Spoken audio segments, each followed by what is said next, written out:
Assalamu alaikum, my dear students. I hope you all will be doing great. Here is your complex teacher, Talat Abbas. Complex, no, not a complex teacher, teacher, instructor of complex variables and transforms. Okay. So, students, I am here to inform you that about the book which we are going to follow through this semester for this course, Complex Variables. That is this eighth edition of Complex Variables and Applications. This book is written by James Ward Brown, Royal V. Churchill. You can easily find this book from Google. अगर किसी को ना मिलेगा तो मैं आप लोगों के साथ शेयर भी कर दूंगा इंशाल्लाह.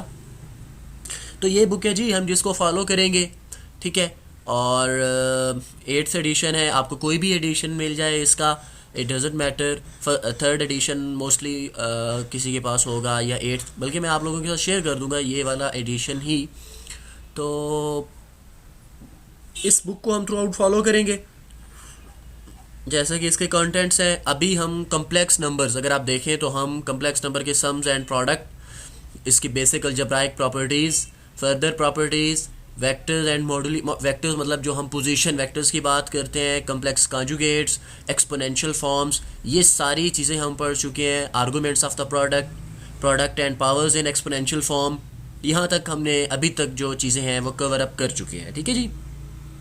आज जो है हम एक दो थ्योरम्स भी करने हैं, जो हैंड रिटन नोट्स हैं वहाँ से कुछ करेंगे, और रूट्स ऑफ कम्प्लेक्स नंबर्स, ये वाला टॉपिक हम स्टार्ट करेंगे कि कम्प्लेक्स नंबर्स मतलब क्या है इसका, कि कम्प्लेक्स नंबर्स के हमारे पास रूट्स कैसे होते हैं इन शॉर्ट.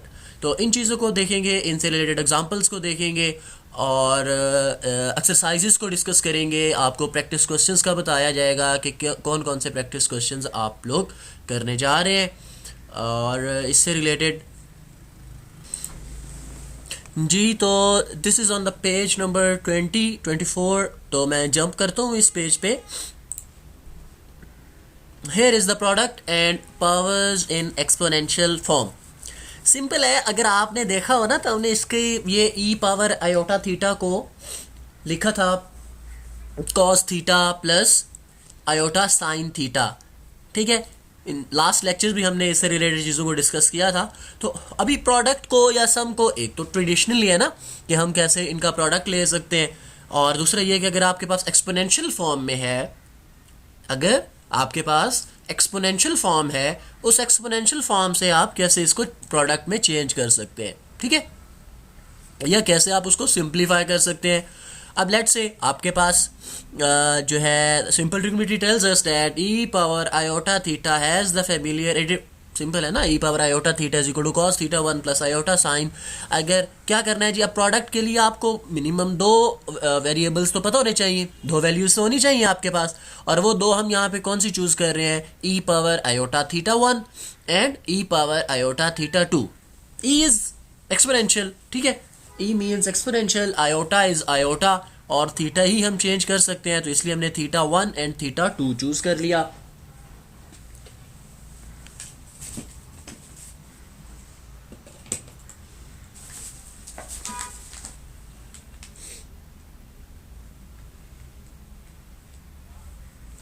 जब हमने थीटा 1 एंड थीटा 2 चूज कर लिया, तो ये हमारे पास किस तरह की चीज़ आ जाएगी, ये कुछ इस तरह. आयोटा थीटा 1 में कॉज और साइन के साथ थीटा 1 आ जाएगा, और थीटा 2 में कॉज के साथ थीटा 2 और थीटा साइन के साथ और कॉज के साथ, दोनों के साथ थीटा 2 आ जाएगा.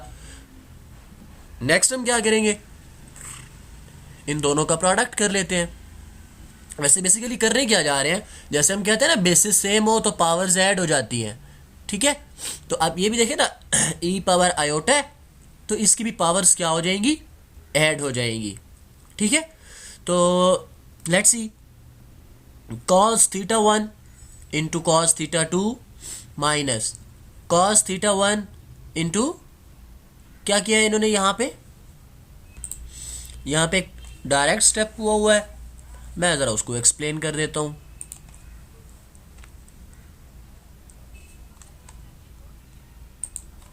आइड्रो बोर्ड ओपन करते हैं हम लोग. ये आइड्रो ओपन किया.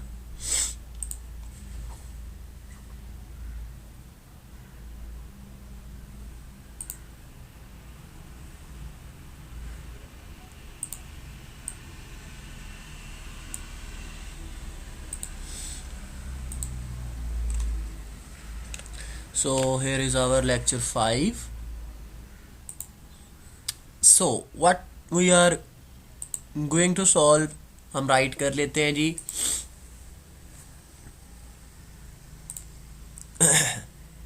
e power iota theta 1 into e power iota theta 2. e power iota theta 1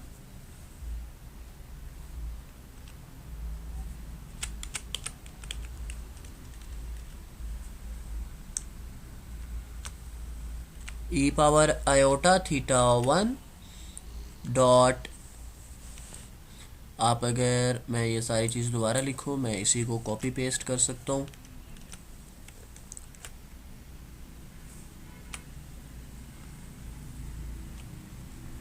iota theta 2 and this is equals to, इसको भी ज़रा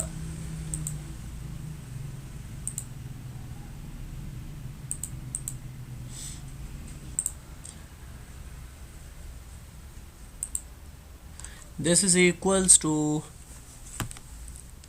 bracket start cos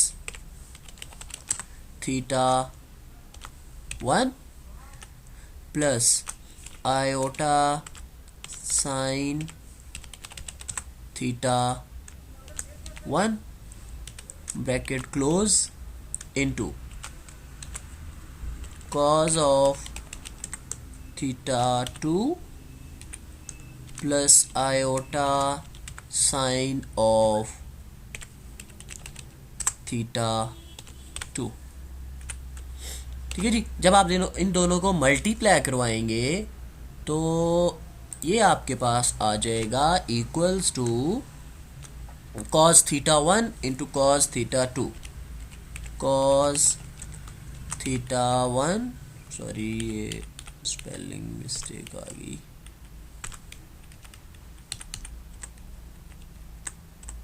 ठीक है जी. ये cos theta 1 into cos theta 2 plus iota cos theta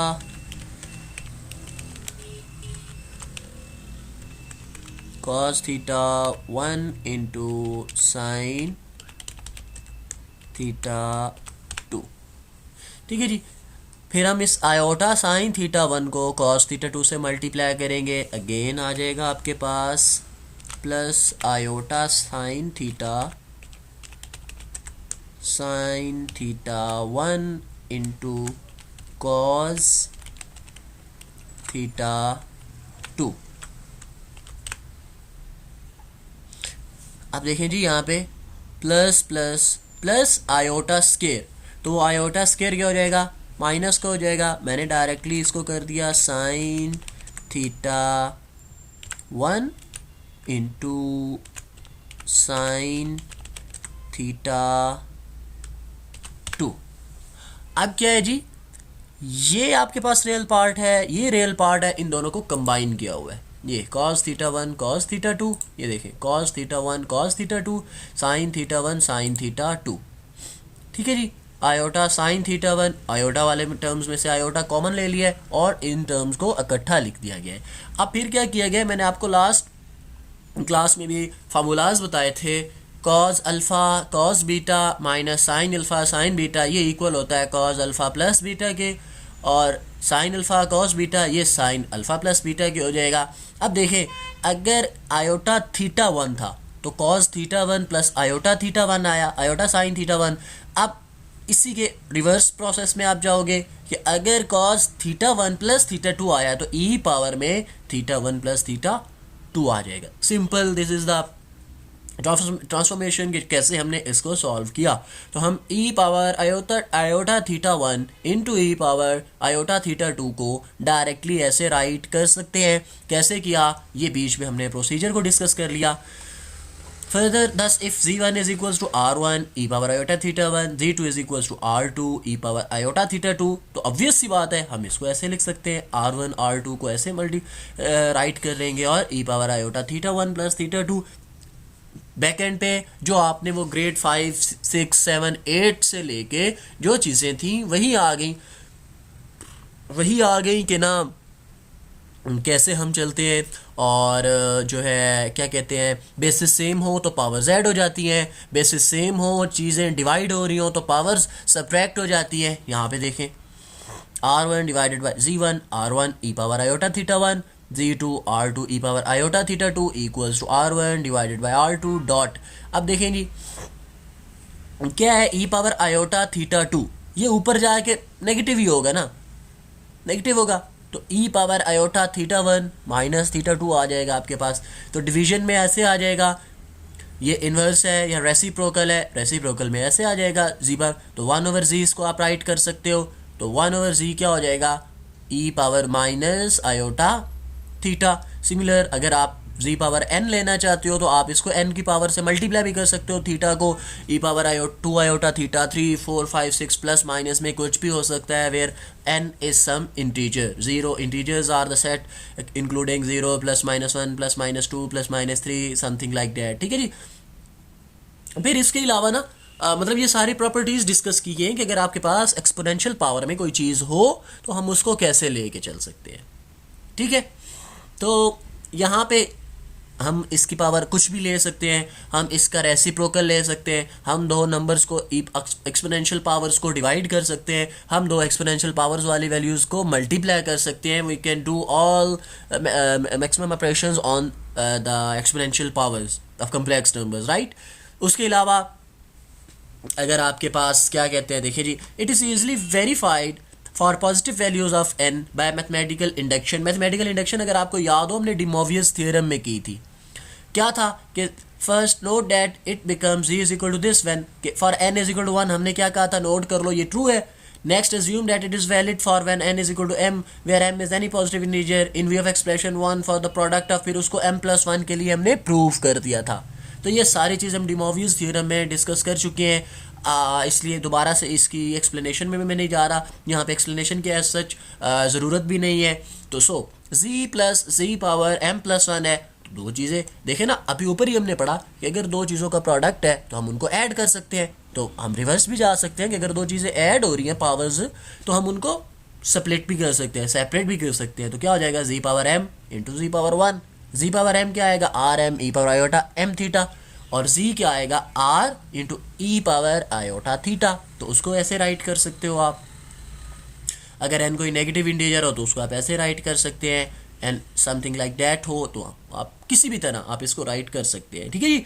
अब हम इससे रिलेटेड एग्जांपल्स को डिस्कस करेंगे। एग्जांपल्स में क्या आ जाता है हमारे पास, इन ऑर्डर फॉर एग्जांपल आपके पास कोई है ये जी स्क्वायर रूट ऑफ 3 प्लस 1 जी। तो अब एग्जांपल आ गया हमारे पास, बहुत ही इंटरेस्टिंग एग्जांपल है। In order to put square root of 3 plus 1 iota है यहाँ पे, ठीक है, यहाँ पे आयोटा होगा, square root of 3 plus iota whole power 7 in rectangular form, one need only right. अब क्या है जी, सिंपल हमने क्या कर लिया, इसको ऐसे राइट कर लिया, square root of 3 plus iota power 7। ठीक है जी, मैं इसको सॉल्व करके बता देता हूँ।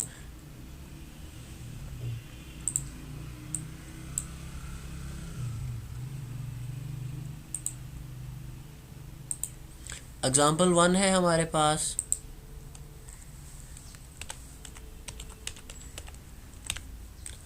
एग्जाम्पल 1, इसके डायरेक्टली हम सॉल्यूशन पे आ जाते हैं।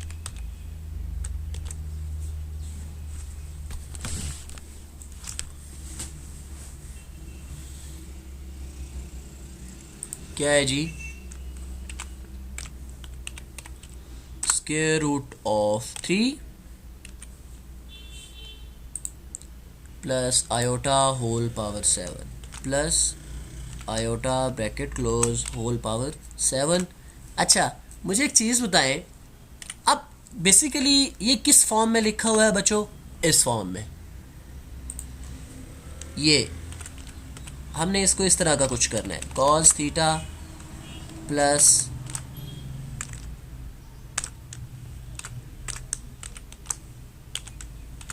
Cos theta plus iota sign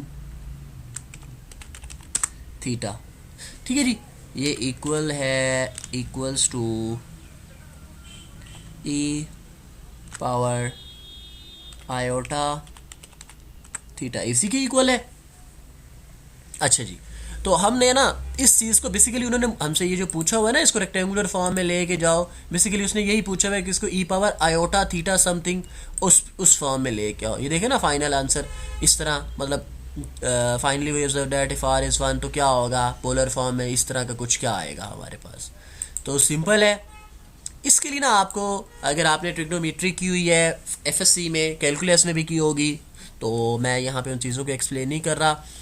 क्या होता है अब ना, कॉज या साइन, इसमें ना एग्जैक्ट हमारे पास जो होंगे ना एंगल्स, जैसे कि 30 होता है, 45 होता है, 90 होता है, ठीक है, 60 होता है, इन एंगल्स का हमें एग्जैक्टली पता होना चाहिए। फॉर एग्जाम्पल मैं कहता हूँ कॉस 30 की वैल्यू क्या होती है, कॉस 60 की वैल्यू क्या होती है, कॉस 45 की वैल्यू क्या होती है, साइन 45 की वैल्यू क्या होती है, तो उन चीज़ों का आपको पता होना चाहिए। अब जैसा कि हमारे पास साइन या कॉज में हम दो ही ट्रिग्नोमेट्रिक फंक्शंस ले सकते हैं, या तो कॉज में आना चाहिए या साइन में आना चाहिए। तो कॉज और साइन इन दोनों से बाहर तो हम जा नहीं सकते। हमारे पास कोई भी ऐसी वैल्यू नहीं है जहाँ पे ये क्या आए,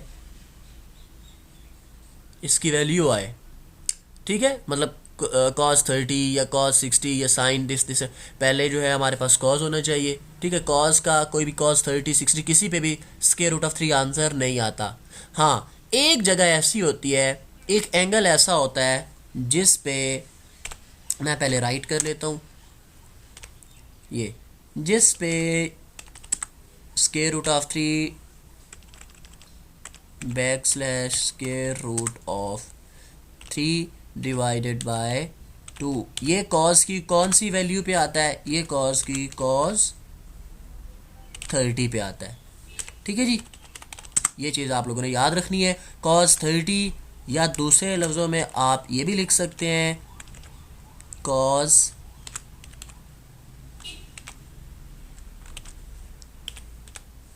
ऑफ पाई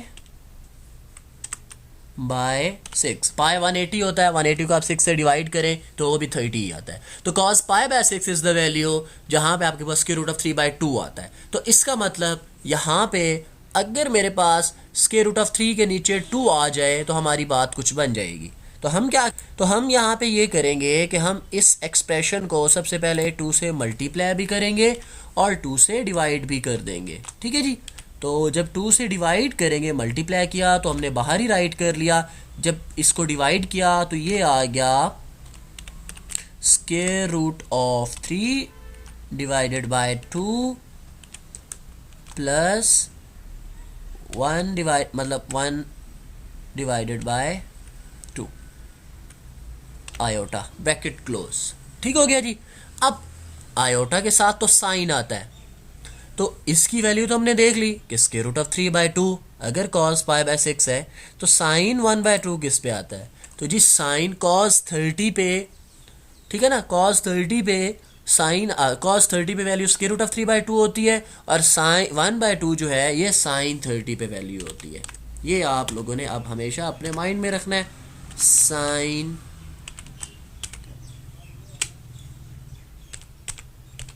पाई बाय 6, ठीक हो गया जी। तो अब मैं यहाँ पे ये सारी चीज़ें बताने का आपको मकसद ये था कि मैं यहाँ पे ये चीज़ राइट कर सकता हूँ, equals to 2 bracket cos pi by 6 plus iota sign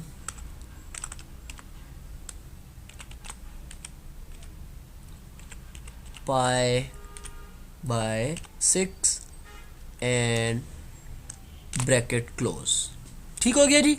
अब देखिए, अगर cos theta plus iota sine theta हो तो ई पावर आयोटा थीटा आता है। यहाँ पे क्या है, cos pi by 6 plus iota sine pi by 6, तो मैं इसको लिख सकता हूँ 2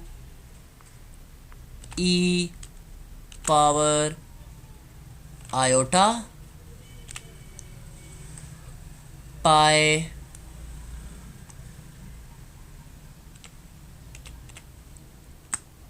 बाय 6। इस बात पे किसी को कोई एतराज़ तो नहीं है? अगर किसी को कोई प्रॉब्लम हो तो वो पूछ सकता है। ठीक है जी। अच्छा सॉरी स्टूडेंट्स, यहाँ पे एक चीज़ हमने मिस की, ये होल पावर 7 को हम जो है ना इग्नोर कर गए हैं। तो ये ब्रैकेट इनटू दिस और होल पावर 7 हम ये लाजमी राइट कर लेंगे। Similar is the case for this step, ये ब्रैकेट और ये ब्रैकेट होल पावर 7 आ जाएगा हमारे पास। यहाँ पे क्या आ जाएगा, ये तो होल पावर 7 है तो यहाँ पे लिखा जा सकता है जी 2 पावर 7, और ये जो होल पावर 7 थी ये इधर आ जाएगी।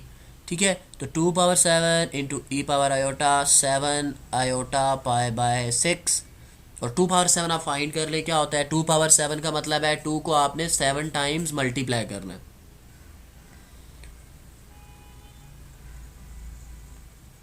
तो आप लोग इजीली कर सकते हैं। अगर कोई क्वेश्चन वगैरह हो तो आप किसी भी टाइम मुझे डायरेक्टली, जब when you are watching this lecture, आप डायरेक्टली मुझे व्हाट्सएप कर सकते हैं। आप क्वेश्चन आंसर सेशन में मुझसे पूछ सकते हैं। जी स्टूडेंट्स, तो अभी जो हम वो कर रहे थे उससे आगे आपके पास आर्गूमेंट्स का था। आर्गूमेंट्स को हम ऑलरेडी डिस्कस कर चुके हैं। उसके बाद ये एक्सरसाइज है। इस एक्सरसाइज में से आप लोगों ने जो भी हमने टॉपिक्स किए हैं उससे रिलेटेड सारे क्वेश्चंस करने हैं।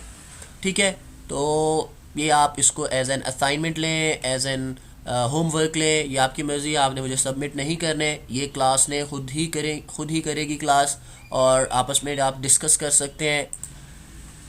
हाँ जी, तो एक्सरसाइज क्वेश्चंस का मैंने आपको बताया। उसके बाद हम मूव करते हैं। जो मैंने आपको बताया था कि हम जो हैंड रिटन नोट्स हैं उसमें से कुछ एक दो एग्जांपल्स करेंगे। तो this is the question. Last time हमने ये दो क्वेश्चंस डिस्कस किए थे। ठीक है, अभी हमारे पास क्वेश्चन है, discuss the geometry of z+1 over z-1 is equals to 2। तो ज्योमेट्री मीन्स के सिंपल हम इसको सॉल्व करेंगे। ठीक है, और ये जो हमारे पास इक्वेशन आएगी, किस तरह की इक्वेशन आएगी, मतलब इक्वेशन ऑफ सर्कल आती है, इक्वेशन ऑफ इलिप्स आएगी, इक्वेशन ऑफ पैराबोला आएगी, या किस तरह की, मैं आपको बता दूंगा इसी क्वेश्चन में ही कि ये इक्वेशंस का क्या मतलब है, या कैसी इक्वेशन हमें पता चलता है कि कौन सी इक्वेशन है, वगैरह वगैरह। ठीक है, तो डिस्कस द ज्योमेट्री हमारे पास आ गया। कंसीडर दिस, जो हमें गिवन था हमने उसको कंसीडर किया, और cross multiplication you can say कि z-1 मॉड इधर आ गया, और दोनों साइड पे हमने स्क्वायर ले लिया। ठीक है, एक ही स्टेप में दो काम किए मैंने।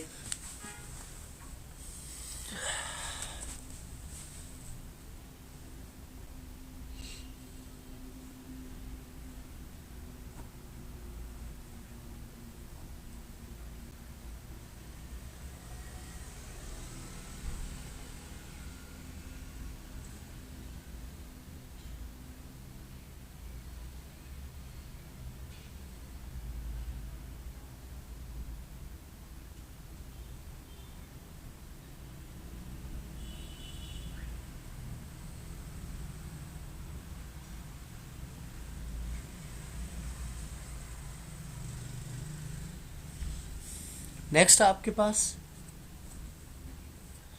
Sorry there was some voice problem. अच्छा, हम डिस्कस कर रहे थे कि हम दोनों साइड पे स्क्वायर लेंगे। ठीक है, फिर ये मॉड की प्रॉपर्टी यूज़ की, कौन से वाली जी, कि z mod square is equals to z into conjugate of z।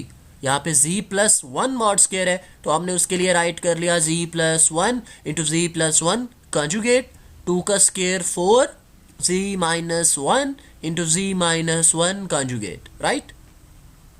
अब 1 का उससे क्या कहते हैं जी, z+1। अब z कॉन्जुगेट तो z कॉन्जुगेट आएगा, +1 तो रियल पार्ट है, तो कॉन्जुगेट से उसके साइन पे कोई डिफरेंस नहीं होता। ठीक है, 1 रियल नंबर है ना, 1 इज़ अ रियल नंबर, तो रियल नंबर का कोई उस पर डिफरेंस नहीं है।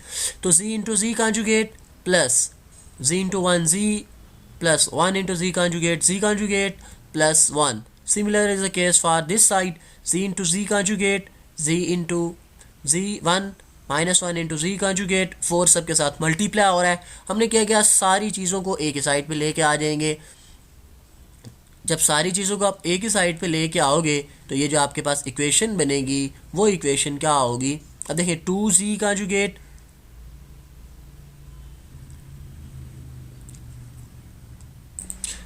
Z conjugate -4z। आप इस सारी चीज़ों को इधर लेके जाएं, इन सारी चीज़ों को इधर लेके आए, इससे कोई फ़र्क नहीं पड़ता। आपके पास ऑप्शंस हैं, आप इन सारी चीज़ों को लेके इधर भी आ सकते हैं। चेंज क्या होता है कि जो भी चीज़ आप एक इक्वेशन की एक साइड से दूसरी साइड पे लेके जा रहे हो उसका साइन चेंज हो जाता है। सिंपल, मैं इसको भी करके बता देता हूँ आप लोगों को।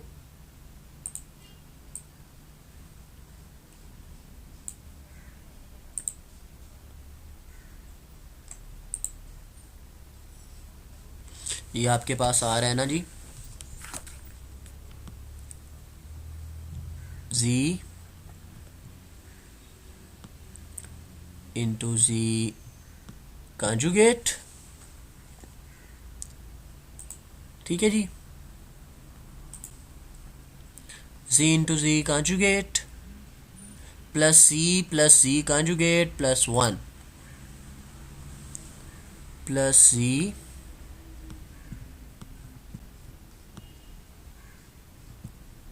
Plus z conjugate plus 1 equals to 4z into z conjugate, 4z into z conjugate minus 4z conjugate minus 4z minus 4z conjugate plus 4।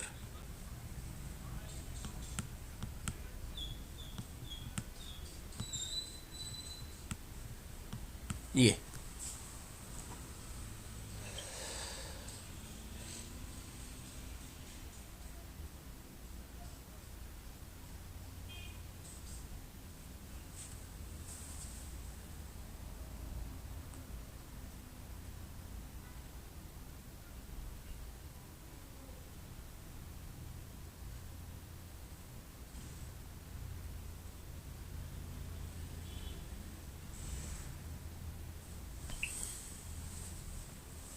अब यहाँ पे आप देखें तो मैं क्या करता हूँ, ये सारी चीज़ों को उस साइड पे ट्रांसफ़र कर देते हैं। 4z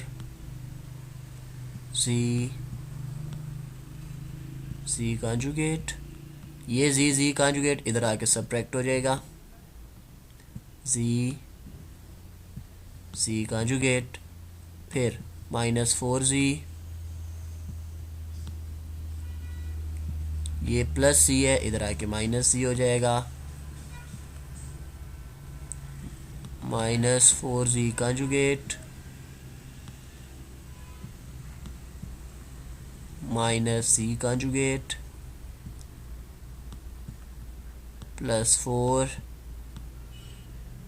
मैंने क्या किया, यहाँ पे इन चीज़ों को ट्रांसफ़र भी कर लिया और अरेंज भी कर दी जी। मैंने यहाँ पे क्या किया, इन चीज़ों को इधर ट्रांसफ़र भी किया और रीअरेंज भी कर लिया, सिमिलर टर्म्स को साथ साथ लिख दिया मैंने। तो ये 0 equals to 4 minus 1 3 z conjugate minus 4z तो साइन अगर सेम हो तो वैल्यूज़ क्या हो जाती हैं, हमें पता है ऐड हो जाती है। Similar is the case for this one, 5z conjugate plus 3।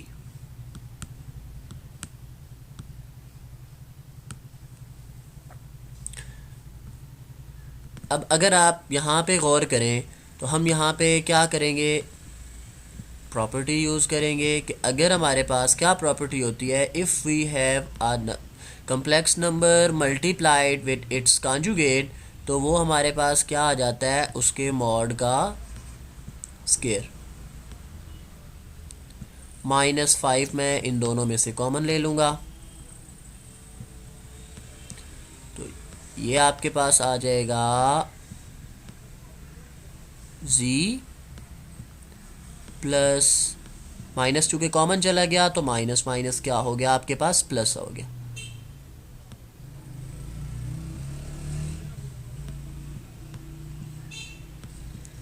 Plus 3। अब आप देखें,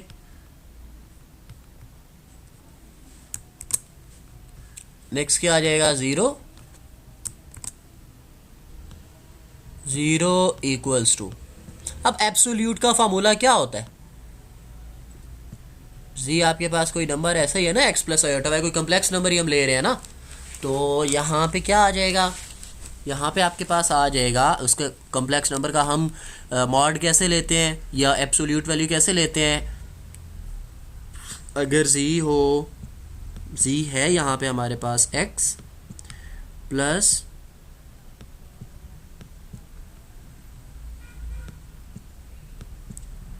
आयोटा y, ठीक है, तो ये आपके पास हो जाएगा एक्स स्क्वायर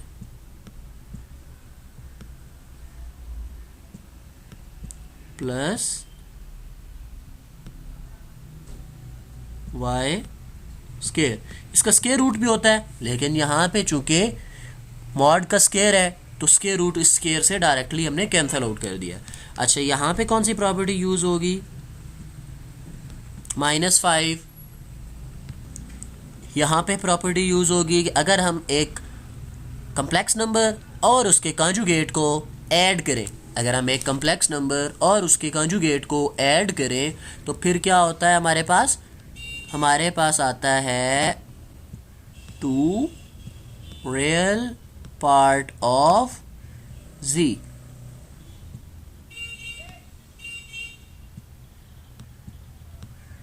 प्लस 3। ठीक हो गया जी। आप इसको राइट करेंगे 0 equals to 3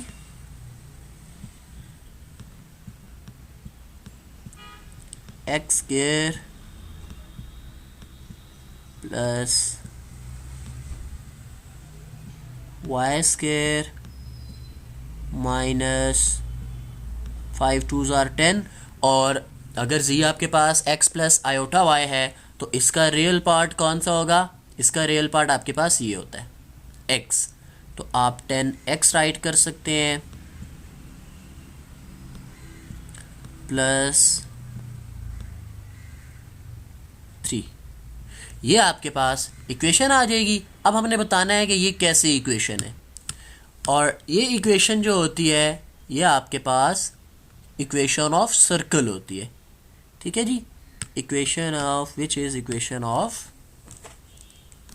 circle, which is the equation of circle. तो इसका मतलब क्या हुआ है यहाँ पे कि ये जो ज्योमेट्री हमें गिवन थी, this one discuss the geometry, तो ये z plus 1 divided by z minus 1 whole mod is equals to, this is the geometry of a circle.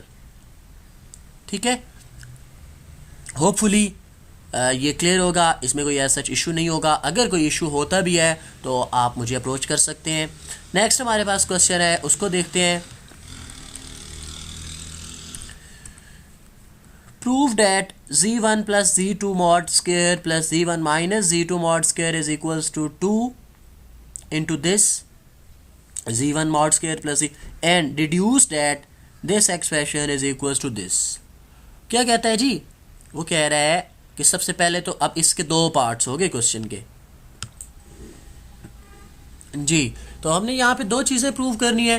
कौन कौन सी, पहले आपने प्रूव करना है जी, prove that z1 plus z2 mod square plus z1 minus z2 mod square is equals to 2 into z1 mod square plus z2 mod square, और फिर हमने इससे डिड्यूस करना है कि ये दोनों दिस इक्वेशन इज़ ट्रू।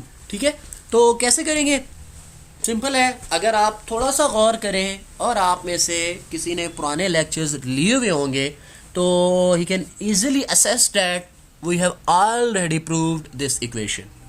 ठीक है, तो मैं यहाँ पे इसका प्रूव नहीं करूँगा, लेकिन एक चीज़ माइंड में रखनी है, अगर आपके पास ये क्वेश्चन आ जाता है, ये वाला, अगर ये आपके पास क्वेश्चन आ जाए this one,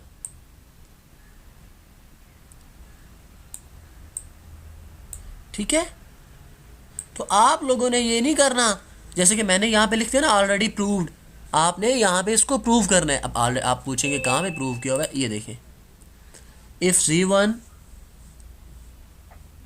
and z2 are complex numbers then show that this, ये दोनों में देखें कोई फ़र्क है, z1 plus z2 whole square mod square plus z1 z2 mod square, ये this is equal to 2 into z1 mod square plus z2 mod square. ये हम ऑलरेडी कर चुके हैं, इसको जल्दी से दोबारा देख लेते हैं हम। देखें, लेफ्ट हैंड साइड चूज़ की, मॉड की प्रॉपर्टी यूज़ की, z1 plus z2 into z1 plus z2 conjugate plus z1 minus z2 into z1 minus z2 conjugate उसको सेपरेट ले लिया। लेफ्ट हैंड साइड चूज़ की, उसके वो दोनों हमने मॉड स्प्लिट कर लिए, फिर उन दोनों को मल्टीप्लाई किया। जब मल्टीप्लाई करेंगे z1 इंटू z1 कॉन्जुगेट, ये z1 into z1 conjugate, z1 into z2 conjugate, z2 into z1 conjugate, z2 into z2 conjugate. ठीक है, तो फिर आपके पास इन दोनों का प्रोडक्ट आ जाएगा, जो प्लस माइनस वाले थे हमने उनको कट कर देंगे, और जो आपके पास वैल्यूज़ बच जाएंगी आप उन वैल्यूज़ को राइट करेंगे, और वो वैल्यूज़ आपके पास क्या आई,